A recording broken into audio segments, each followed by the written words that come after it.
What is meditation and how do we meditate?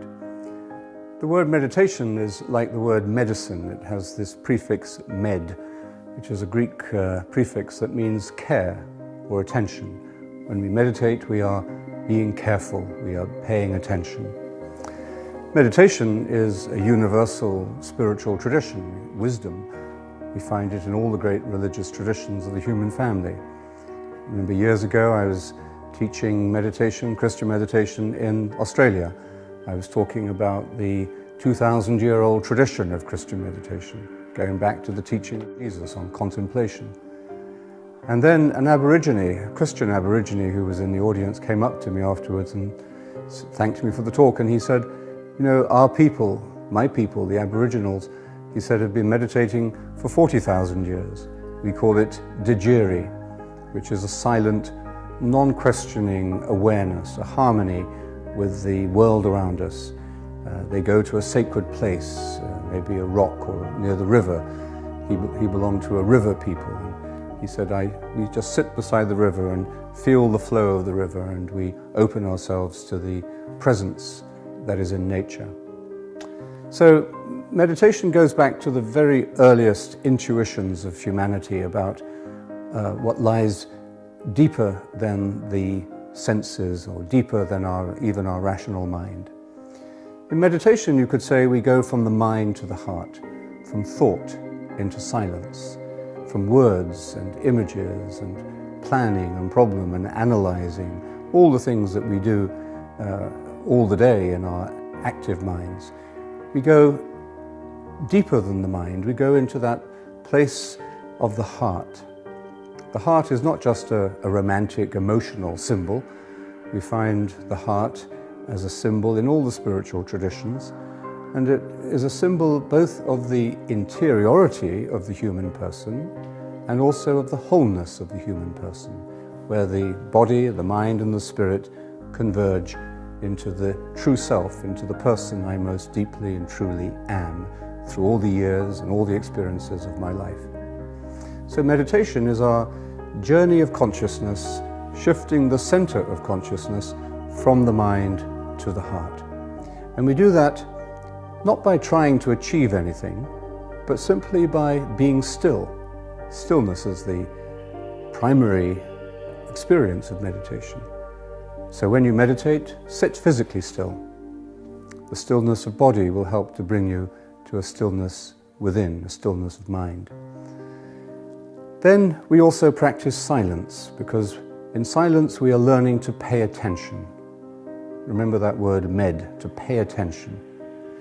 We're not thinking about God. We're not thinking about the meaning of life. We're not thinking about ourselves or our problems or solving our future plans. In meditation, we are not trying to have good thoughts, but we are letting go of all thoughts, moving to that deepest level where we are paying pure attention to pure being. So silence is about attention, but in order to be silent, to pay attention, it's very helpful to have a quiet place. So when you meditate, try and find a quiet time and a quiet place. And the third really important quality that we practice in meditation is simplicity. And by that I mean that we're not analyzing ourselves. We're not saying, am I happy? What don't I have? What do I need to make me happy? What are my problems? What are my daydreams? In meditation then, we let go of thoughts, words, images, and daydreams. We come into the present moment. That's the essence of all meditation. And it's only in the present moment that we can find God, the God who is, the God who reveals the mystery of God as I am. I am who I am, God said to Moses. So this is the nature of meditation, but how do we do it? How do we become silent and simple and still? And how do we let go of our worries and plans and daydreams and desires and fantasies and slip into the only place where we truly are real, which is the present moment? In the Christian tradition, there's a very simple method taught from the beginning of the Christian spiritual tradition, which has deep resonance with the same method taught in other traditions even older than Christianity. And that is to take a word, a single word, a short phrase, a sacred word, a mantra, and to repeat this word continually, gently, faithfully, attentively during the time of the meditation.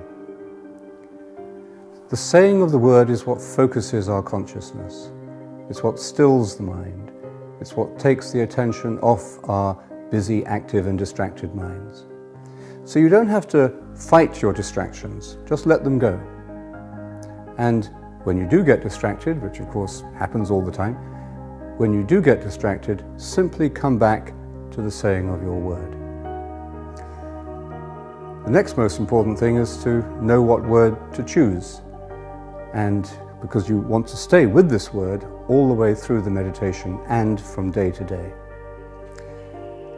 The recommendation of all the traditions is to take a sacred word, a word that is sacred in your own tradition. Stay with the same word and give it your full attention. It's helpful if it is not in your own language, because that means it's easier to get out of your head and to let go of thoughts, even good thoughts. The word I would recommend is the word Maranatha. It's a beautiful prayer word, a beautiful mantra. It's in the language that Jesus spoke, Aramaic, and it means "Come Lord," but we're not thinking about the meaning of it as we say it. And St. Paul ends the first letter to the Corinthians with it, so it's a scriptural word of great sacredness. It's the oldest Christian prayer. If you choose that word, say it as 4 syllables, Ma-Ra-Na-Tha. Listen to the word as you say it. Don't visualize it, just listen to it as you say it. As thoughts come, let them drop, let them go, and keep returning to your word. So, this is how you meditate. You sit down, you sit still, sit with your back straight so that you are alert and awake. Meditation is about being awake. Close your eyes lightly, sit relaxed, breathe normally, and then silently, in your mind and heart, begin to say your word, your mantra. The word again I would suggest is Maranatha. Ma-Ra-Na-Tha. That's the simple way of meditation. It's very simple, not easy, but you can meditate at any point in your life. You start to meditate from where you are. You can teach a child of 6 to meditate. You could meditate on your deathbed. The important thing is to start where you are, to accept yourself where you are, and begin to deepen your spiritual journey from the place you find yourself to be. If you want to meditate seriously, to build it into your life, then meditate twice a day. Aim at this twice daily rhythm of beginning the day and ending the day with about 20 minutes of meditation on each occasion. And if you want to strengthen, to deepen, to encourage that practice, then be in touch with others who meditate. Meditate with them regularly. The community that grows out of meditation is a community of spiritual friendship. And if you'd like to contact one such community, the Christian Meditation Community, you can do so through the internet, wccm.org, or for younger meditators, thespiritualsolution.com. The community that meditation creates begins with the harmony, the peace that we find within ourselves. It's a simple way, and it's a way that leads to fullness of life.